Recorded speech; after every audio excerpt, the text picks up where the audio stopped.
sejak dulu memang program MBG ini banyak yang mengkritik, ya, baik itu kritik soal teknis pelaksanaan maupun secara konseptual pengadaan yang namanya program MBG ini. Sejak awal kita tahu MBG ini program yang anggarannya besar, Betul.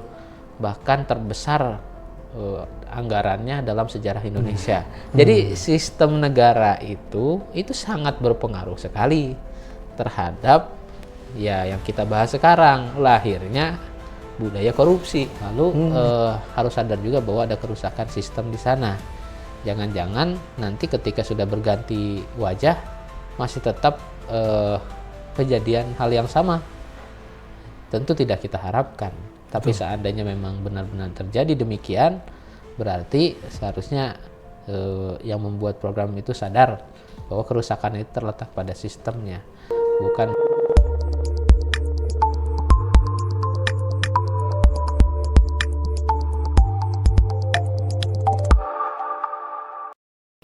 Bismillahirrahmanirrahim. Assalamualaikum warahmatullahi wabarakatuh. Alhamdulillahilladzi arsala rasulahu bil huda wa dinil haq liyudhhirahu 'ala dini kulli wa kafa billahi shahida. Asyhadu an la ilaha illallah wahdahu la syarikalah wa asyhadu anna Muhammadan 'abduhu wa rasuluhu alladzi la nabiyya ba'dah. Allahumma shalli 'ala sayyidil mursalin wa imamil muttaqin wa 'ala alihi wa sahbihi ajmain. Pemirsa Royah TV ngaji ngarti ngahiji kumaha dararamang sadayana. Masya Allah, Alhamdulillah. Mudah-mudahan pemirsa Royah TV senantiasa diberikan kekuatan, kesehatan, keberkahan, dan lindungan dari Allah Subhanahu wa Ta'ala. Amin, amin ya Rabbal Alamin. Pemirsa Royah TV, di hari ini Royah TV kembali menyapa pemirsa dalam acara spesial interview Royah TV, yang pada hari ini kita akan membahas makan gratis rawan korupsi. Siapa yang makan gratis? Ya, sebagaimana diketahui oleh para pemirsa semuanya, tentunya beberapa hari lalu bahwa seorang kepala Badan Gizi Nasional BGN, yaitu Dadan Hindayana, beliau ternyata terjerat kasus korupsi yang tentunya bukan korupsi yang kecil-kecilan, besar. Di tengah kondisi suasana Indonesia yang sedang tidak baik-baik saja, dan juga sebuah program yang diluncurkan oleh pemerintah, yaitu program makan gizi gratis, maka ternyata ada celah-celah di mana seseorang atau beberapa orang itu bisa mengambil celah ini untuk kepentingan dirinya, kelompoknya, atau juga partainya. Nah, kita akan bahas ya sebenarnya apa yang salah, apakah tata kelolanya, atau individualnya, atau sistemnya. Kita akan sama-sama bahas. Oleh karena itu pemirsa, jangan kemana-mana, tetap di spesial interview Royah TV.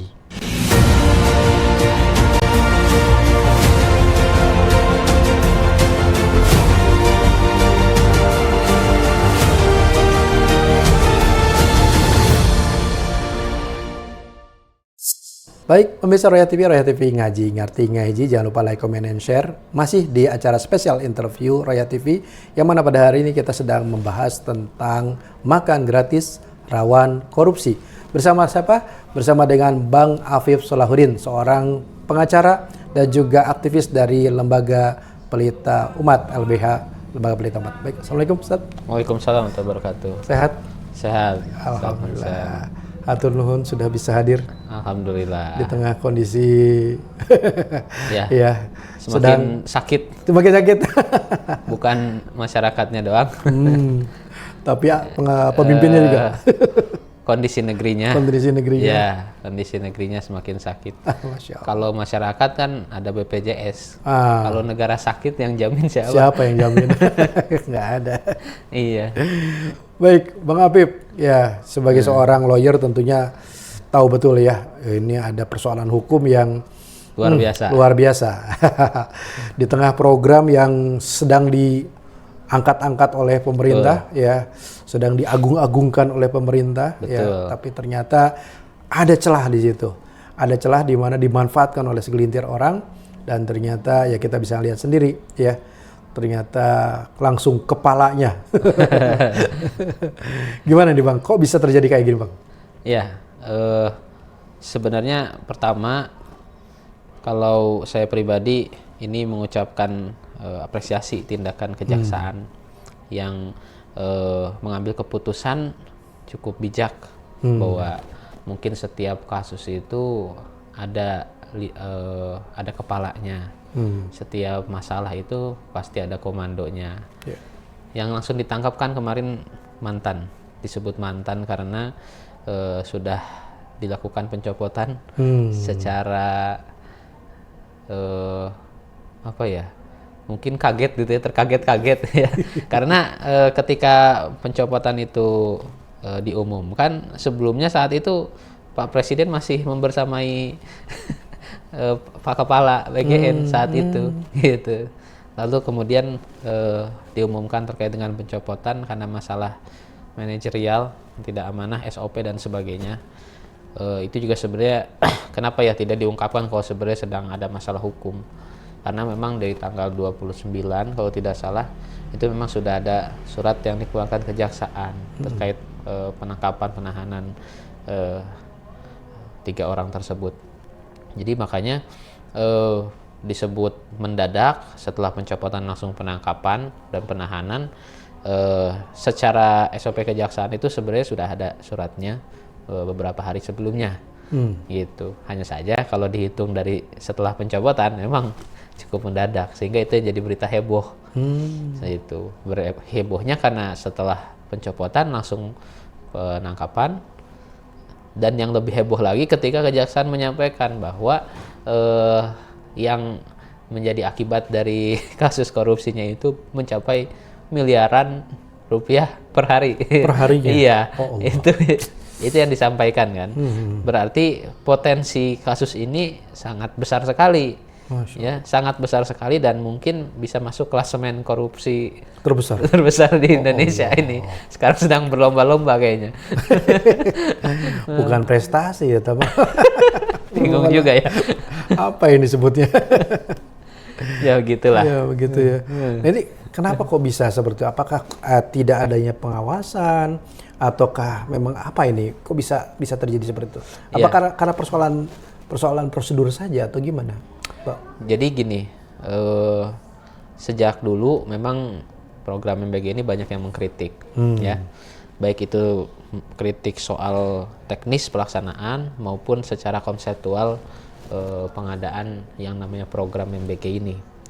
Kan kalau misalkan yang disebut kesalahan kenapa ditangkap, ya disampaikan bahwa ada yang namanya penyalahgunaan wewenang, konflik interest atau juga proyek pengadaan. Tapi yang jelas, kenapa masyarakat itu banyak mengkritik? Selain memang teknis pelaksanaannya itu tidak sesuai dengan apa yang seharusnya, ya sampai di lapangan itu banyak sekali kan kritik-kritikannya. Bahkan sampai bukan hanya masalah kerugian finansial, kerugian ekonomi, ini kerugian nyawa pun juga ada. Kerugian nyawa. Iya, sampai kan itu yang jadi kritik strategisnya. Lalu juga dari sisi desain model programnya, baik itu sistemnya, ya, atau misalkan pengaturan-pengaturan di dalamnya, sehingga hal itu yang menjadi titik rawan masyarakat mengkritik kebijakan-kebijakan yang sangat berpotensi menjadi sebab korupsi di dalamnya. Kenapa? Karena sejak awal kita tahu MBG ini program yang anggarannya besar. Betul. Bahkan terbesar anggarannya dalam sejarah Indonesia. Sangat besar sekali. Bukan hanya anggaran yang besar, dia juga punya target dari pencapaian penerima manfaat terbanyak, yakni sebanyak 80 juta jiwa lebih, ya. Sampai data terakhir Maret itu katanya sudah mencapai target 60 juta penerima manfaat MBG. Nah, itu sudah sampai mendekati itu. Kemudian juga melibatkan banyak sekolah, banyak pihak, banyak dapur, banyak pemasok. Nah, ya. Dan juga melibatkan banyak struktural yang lain. Artinya memang program ini bisa dikatakan muatan yang sangat besar. mega proyek ya? Iya, mega proyek. Ya. Bukan hanya besar lagi, tapi besar ini berjalan setiap hari. Oh Allah, jadi bukan hanya temporer, tapi usually ya? Usually ini bukan sekali kayak misalkan pengadaan, itu kan cuma sekali aja, gitu ya. Meskipun itu yang salah satu menjadi alasan kenapa kejaksaan mengusut itu Oke. ya seperti berita-berita yang viral katanya, misalkan yang kayak pengadaan motor listrik, ya, TV, ya, Kaos kaki. itu 70 inci lebih. Terus Iya. apa tadi tablet yang Iya. harganya tidak sesuai dengan yang seharusnya, kemudian sepatu, ya, Iya. kaos kaki dan itu yang menarik itu yang terakhir tadi itu karena pengadaan fiktif gitu. Hmm. Dan oke, itu pengadaan sekali ketahuan langsung. Hmm. Tapi bagaimana jika memang ini belum terbukti, seandainya korupsi itu dilakukan kecil tapi berkali-kali, bukankah yang didapatkan itu sangat besar? Iya. Gitu. Ini mega project nih. Mega project yang sangat membuka celah itu. Tadi judulnya kan makan gratis Rawan korupsi. rawan korupsi. Jadi sangat besar rawan korupsinya di proyek yang sangat besar ini. Oh, Masya Allah. Sudah pasti itu. Ya. Gitu. Baik. Nah, berarti kalau gitu ada tata kelola yang salah kah di dalamnya? Ya, jadi yang namanya tata kelola itu kan akan berjalan sebagaimana memang aturannya sudah tepat, kemudian sistem pengawasannya pun juga jelas, ya. Karena memang yang namanya manusia ini kan tidak sempurna. Ketika membuat suatu aturan yang juga sudah tepat, bisa jadi ada kesalahan-kesalahan yang dilakukan. Nah, kesalahan itulah yang seharusnya dikoreksi oleh yang namanya pengawas. Tuh. Masalahnya nih pengawas MBG ini itu pun juga banyak yang mengkritik gitu, terkait dengan sistem pengawasannya. Ya, ada yang memberikan usulan, gimana kalau ditambahkan pengawas MBG ini orang tua siswanya? Kan bisa saja, ya kan? Atau yang namanya pengawas itu memang lebih baik ada satu lembaga atau institusi yang dia memang ditunjuk langsung sebagai pengawas independen, kan bisa saja. Bisa. Gitu. Pemerintah, Pemda, Pemkab itu kan bisa diawasi oleh ombudsman, itu kan lembaga yang sifatnya independen. Sekarang ini MBG ini butuh itu. Kemudian juga soal transparansi, Nah. ya memang sudah banyak sekali pembelaan dari BGN terkait transparansi. Memang tidak memuaskan akhirnya masyarakat. Transparansi yang dimaksud itu seperti apa? Karena tidak sesuai dengan realitas berita yang banyak beredar. Ya, banyak beredar. Apalagi juga ada yang kemudian mantan-mantan pengelola MBG yang membongkar bagaimana skenario tersebut, gitu. Dan itu viral. Baik atau buruk ya nggak tahu, karena negara ini kan no viral no justice. Gitu ya. Iya. Jadi seolah-olah ya kalau misalkan ingin menguak kebusukan itu kalau nggak viral sepertinya orang nggak sadar. Betul. Gitu. Cuma kan semakin banyak yang viral sebenarnya miris juga kan. Miris. Berarti makin banyak kerusakan gitu. Ya kondisinya seperti itu. Maka emang kenapa proyek D ini sangat rawan?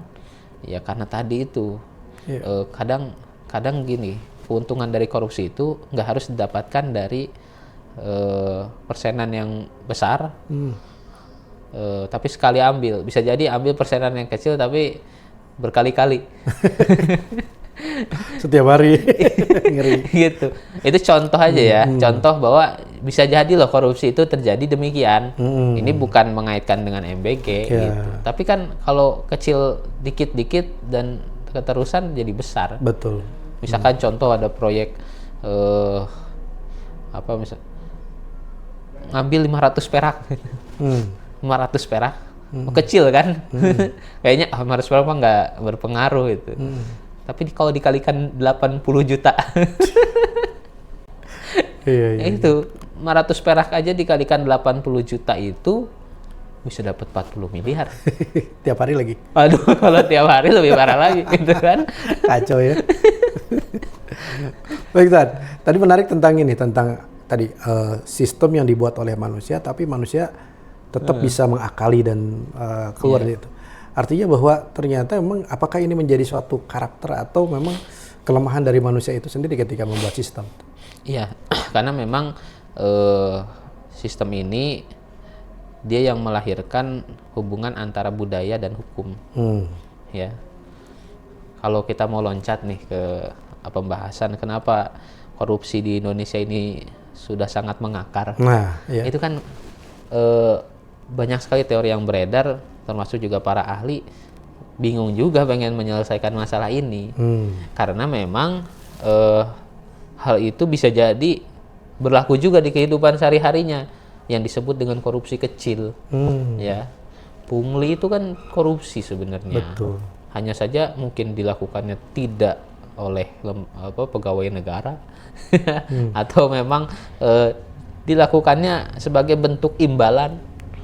Lah kalau misalkan kayak gitu, pejabat-pejabat negara yang mereka korupsi besar juga alasannya imbalan, ya. Atau jangan-jangan kita masih punya mindset bahwa korupsi yang kecil itu nggak apa-apa, atau jangan korupsi untuk kebaikan masyarakat nggak apa-apa. Kan berarti ada yang salah dari sisi 3 aspek. Yang pertama budaya itu sendiri, kedua hukum, baru yang ketiga sistem. Ya, karena itu yang harus diperbaiki. Budaya ini lahir dari pola bagaimana arah pendidikan suatu negara itu. Karena dari pendidikan itulah diajarkan bagaimana kebiasaan. Betul. Di sekolah diajarkan kebiasaan, dan kebiasaan itu menjadi budaya di tengah-tengah masyarakat. Karena semua masyarakat itu hasil produk dari pendidikannya kan. Iya, betul. Jadi kalau misalkan fokus memperbaiki pendidikan, otomatis aspek yang paling banyak terlihat itu ya budayanya. Perbaikan budayanya itu mengarah kepada bagaimana arah pendidikannya. Lalu yang kedua ini ya soal hukum. Karena hukum ini bukan hanya sebagai pengatur, tapi sebagai tameng tindakan juga terakhir terkait penegakannya. Yeah. Sekaligus juga hukum ini menentukan benar dan salahnya. Dan ketika sudah jatuh pada hukuman yang salah, maka itu juga sebagai pemberi efek jerak dan efek takut pada masyarakat. Yeah. Jerak kepada pelakunya, takut kepada masyarakat yang lainnya supaya tidak melakukan. Dari kedua ini itu dilahirkan dari sebuah sistem. Jadi sistem negara itu sangat berpengaruh sekali terhadap ya yang kita bahas sekarang, lahirnya budaya korupsi. Iya, karena sistem negara itu ibarat gini lah, korupsi kita ini sudah saking mengakar rumputnya. Saya ibaratkan ya korupsi itu udah jadi rumput liar. Sistem negara itu tanahnya. Jadi gimana jenis tanahnya itu akan mempengaruhi apa yang tumbuh kan. Dan saat ini masalahnya yang tumbuh adalah rumput liar yang tidak diatur, tidak dicegah, tidak diapapun itu, sehingga dia biarkan berlalu begitu saja, tumbuhlah rumput liar. Begitulah sifat tanah. Tapi kan tergantung tanahnya. Itulah yang dimaksud dengan sistem. Tergantung juga sistemnya. Akhirnya. Insya Allah, luar biasa. Gitulah, semoga aja bisa sadarlah masyarakat ya. Ya, ada yang salah dengan sistem kita berarti ya.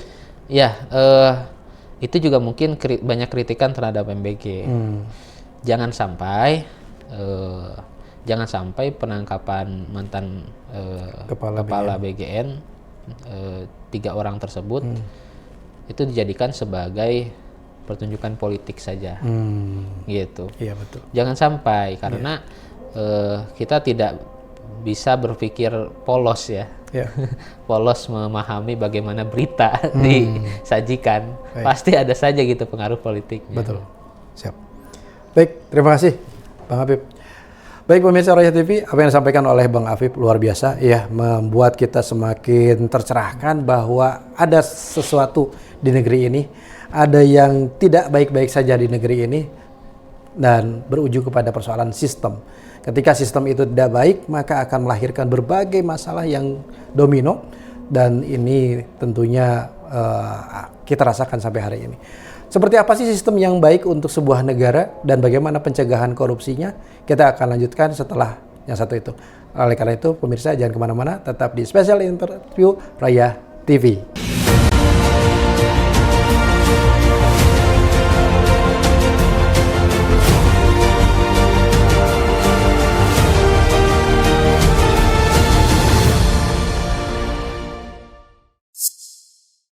Baik, pemirsa Roya TV ngaji ngerti ngahiji, jangan lupa like, comment, and share. Masih di spesial interview Roya TV dalam pembahasan makan gratis rawan korupsi bersama dengan Bung Afif Salahuddin. Kalau tadi kita bahas tentang bagaimana MBG dan juga carut marut korupsi di negeri ini, kita akan bahas tentang sistem apa yang seharusnya diterapkan oleh kaum muslimin, yang itu tentunya sistem yang insya Allah akan selain membawa berkah, juga kita akan lihat atau kita akan sama-sama simak seperti apa sih sistem ini bisa membahas atau memberantas adanya korupsi. Pak Badal, bagaimana Bang Afif tentang sistem Islam ini? Jadi sebelum berangkat ke sistem Islam dulu, kalau kita pengen menginginkan negara yang bebas dari korupsi, mungkin saja ya, ada saja gitu model yang ada di dunia ini. Ambil contoh misalkan beberapa negara seperti Denmark, Finlandia, Norwegia, Swedia, ya. Iya itu belakangnya, padahal Indonesia belakangnya iya juga ya. Kenapa? Iya benar. Itu negara-negara itu masuk ranking tertinggi, betul. Gitu dari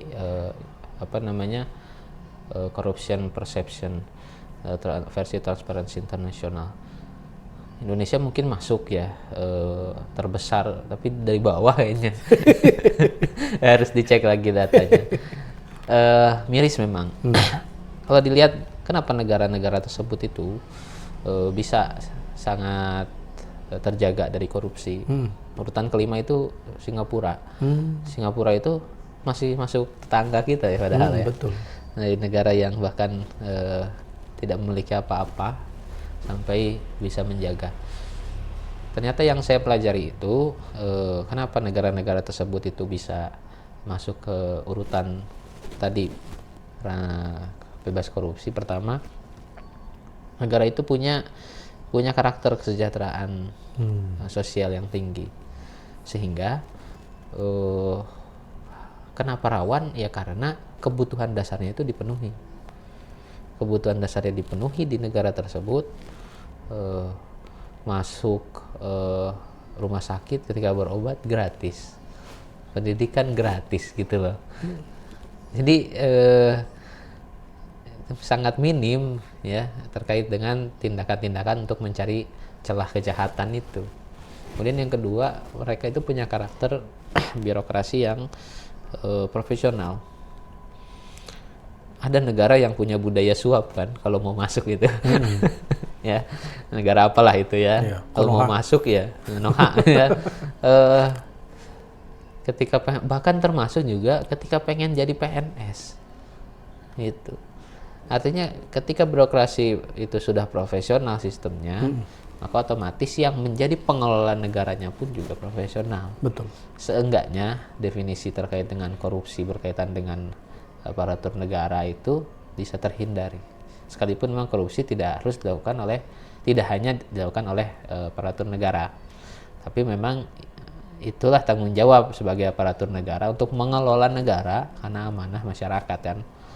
Sistemnya jelas, profesional birokrasinya. Yang ketiga, saya lihat karakternya itu memiliki sistem yang ekstrim, sangat ekstrim sekali. Ya, saking transparannya itu sampai-sampai semua yang diberikan oleh negara itu masyarakat harus tahu, termasuk juga uang bagi kehidupan pejabat negara itu harus tahu dipakai apa aja. Jadi akhirnya para pejabat-pejabat negara di negara-negara yang tadi tingkat korupsinya rendah itu sebenarnya menjadi pejabat yang tersiksa di negaranya. Dan memang seharusnya seperti itu. Karena memang jadi pejabat negara itu amanah yang berat.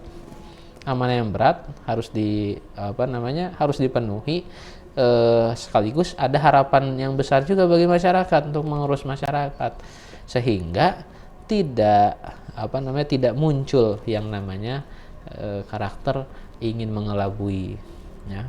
Karena semuanya serba transparan. Apapun itu, gajinya yang didapat, kemudian pengeluaran yang didapat. Kemudian yang keempat, ini yang menarik, yang saya lihat karakternya itu, yakni kepercayaan sosial. Kepercayaan sosial, baik masyarakatnya percaya terhadap negaranya maupun masyarakatnya percaya terhadap tindakannya. Tapi kalau misalkan masyarakatnya pun juga kadang nggak percaya terhadap tindakannya, sehingga menormalisasi yang namanya kejahatan-kejahatan kecil. Kejahatan itu banyak, termasuk ke korupsi. Kalau misalkan masih menormalisasi korupsi yang kecil, ya itu sangat fatal dampaknya, gitu. Apalagi sudah seringnya terjadi korupsi sampai menganggap korupsi itu sudah biasa. Di habit ya. Ya, saking biasanya sampai-sampai yang seharusnya ada satu kejadian korupsi yang dilakukan oleh salah satu pelaku koruptor harusnya menjadi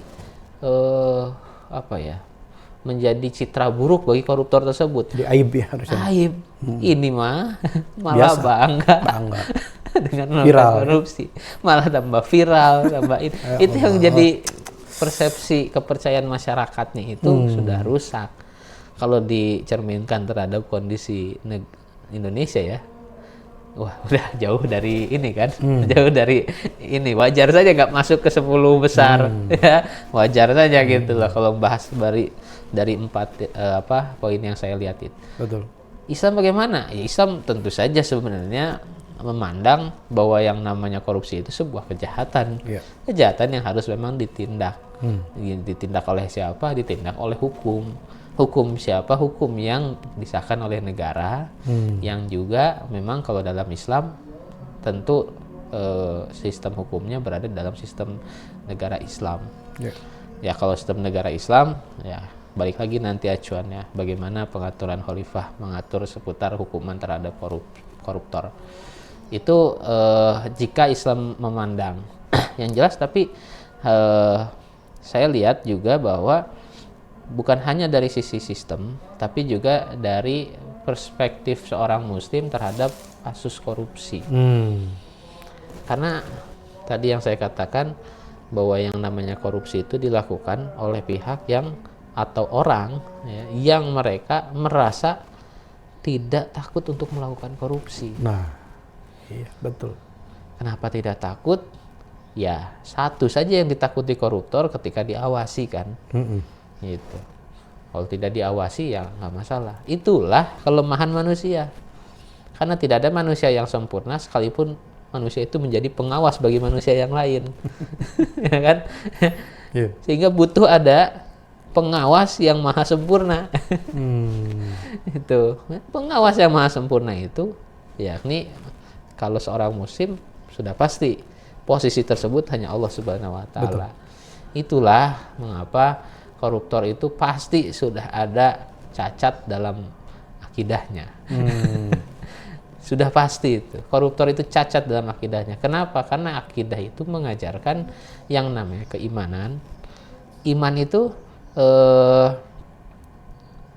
ada 4 ciri-ciri kan, menurut Imam Ali As-Sabuni itu, yakni yang pertama itu kan al-khauf min rabbil jalil itu yang pertama saja sudah terlanggar. Iya, dia nggak takut ya. Tidak takut kepada Allah. Iman itu kayak gitu. Sedangkan ketika dia berbuat korupsi, dia tidak takut kepada Allah, padahal Allah sedang mengawasinya. Betul. Itu yang harusnya tumbuh bagi seorang muslim. Kenapa seorang muslim sadar terhadap hal demikian? Karena diajarkan di pendidikan Islam. Sehingga dari pendidikan itu membawa efek menjadi budaya masyarakat. Itu. Kenapa kita sudah selesai sekolah, udah nggak sekolah lagi nih. Tapi tetap menjaga integritas kita, profesionalitas kita. Karena kita merasa diawasi oleh Allah. Kenapa merasa diawasi? Karena diajarkan dulu waktu sekolah. Itulah pentingnya pendidikan. Kalau menjadi prioritas kan keren. Betul. Ya, cuma sayangnya prioritas kita kan program makan. Ya, bukan program pendidikan. Ya, saran memang ya. Bahkan kemarin guru-guru protes tuh di Jakarta itu kan, karena tidak memprioritaskan pendidikan.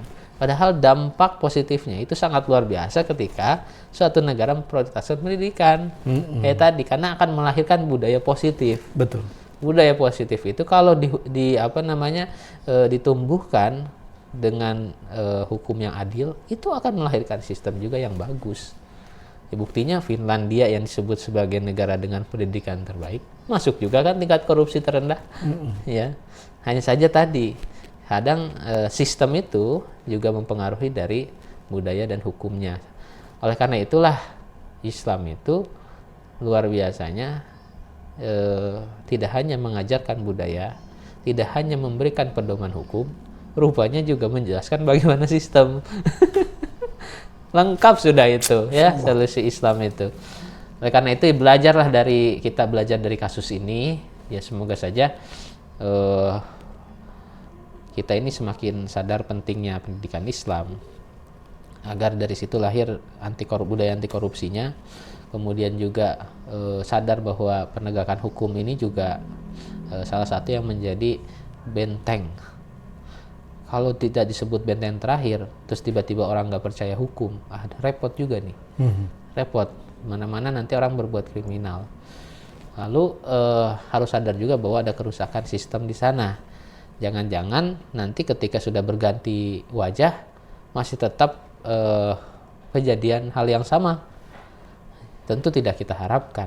Tapi seandainya memang benar-benar terjadi demikian, berarti seharusnya yang membuat program itu sadar bahwa kerusakan itu terletak pada sistemnya, bukan pada personnya, gitu. Baik, terima kasih Bang Habib, luar biasa penjelasannya. Jadi intinya bahwa dengan tadi ya adanya sistem Islam itu juga ada jaminan tadi penyelenggaraan negara dengan baik, ditambah dengan adanya keberkahan. Keberkahan itu juga salah satu faktornya yang menjadi sebab kenapa seorang Muslim sebagai manusia punya tujuan hidup. Masya Allah. Betul. Itu yang menjadi nilai jual. Dalam artian begini, ada satu negara yang dia punya tingkat korupsi rendah. Ya, ini Jepang. Jepang itu termasuk ke dalam juga punya punya karakter sistem negara yang kalau misalkan kayak Singapura itu otoriter kan, Cina juga sama otoriter juga. Itu termasuk juga karakter dari sebuah sistem negara. Hanya saja apakah itu menjawab dari kepuasan hidup manusia yang tinggal di sana? Belum tentu. Gitu. Belum tentu. Maju-majunya Jepang dengan teknologi yang kita rasakan sekarang, banyak teknologi Jepang, ternyata banyak juga kasus-kasus di Jepang yang bermunculan tapi bukan dalam konteks kerusakan negara, tapi kerusakan karakter individual. Ya minimnya nikah, kemudian banyaknya angka bunuh diri, banyaknya angka kejahatan seksual dan sebagainya. Itu yang mengindikasikan sebenarnya melihat negara itu tidak hanya dari satu aspek saja, ya. Ketika melihat bahwa problemnya ada di ketidakjelasan tujuan hidup, maka keberkahan itulah menjadi faktor tujuan hidup yang bisa memberikan kepuasan bagi manusia. Ya, kan kalau seorang muslim tujuan hidupnya mencari ridho Allah. Ya itulah. Itu udah another level yang berbeda. Nah, sehingga kalau misalkan level yang berbeda itu diterapkan dalam kehidupan kita, insya Allah. Hanya saja tadi dengan tujuan itu melahirkan bagaimana mekanisme sistem hukum.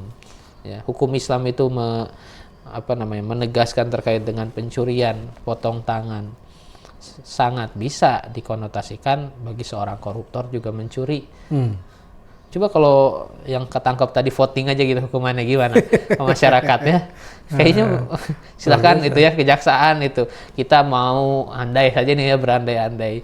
Yuk kita voting kira-kira hukuman yang cocok ini buat siapa namanya? Pak Dadan ini apa ya? A.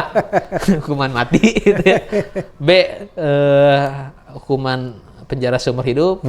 Atau C. Potong tangan gitu ya. Atau D, apa tambahan, silakan. Siapa tahu gitu, katanya negara demokrasi ya. Sekalipun keputusan di mata hakim, tapi kan kejaksaan bisa nuntut. Ya boleh saja gitu, ide-ide konyol kayak gini diterapkan. Tapi saya rasa kan kalau misalkan votingnya banyak yang hukumannya pengen berat, Bisa saja. Kalau Nabi Sam udah jelas berat, ya, kayak gitu teh. Sudah pasti itu, Iya. pasti jelas berat, ya.